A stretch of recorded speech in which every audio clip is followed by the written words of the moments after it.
ఎందుకు నా మేనల్లుడు నా అన్నదమ్ముల బిడ్డలో వచ్చారనుకోండి, వస్తే వాళ్ళకి ఇంత పట్టెడు అన్నం పెట్టాలి, వాళ్ళు కడుపు నిండా తిని వెళ్ళాలి, పెదనాన్న ఇంటికి వచ్చామని, మామయ్య ఇంటికి వచ్చామని. ఎవరి చేతిలో ఉంది?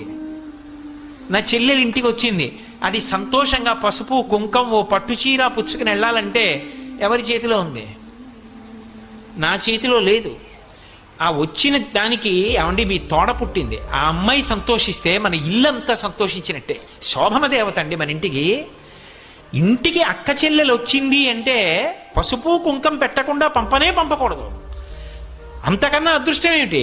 మా అన్నయ్య ఇచ్చాడని కట్టుకుంటుంది, పెట్టండి ఇంకో మాట కొనుక్కుంటాను, ఈ పట్టు చీర పెట్టేస్తానని పెట్టింది అనుకోండి, 70 ఏళ్ళు బతికేవాడు 80 ఏళ్ళు బతుకుతాడు పురుషుడు.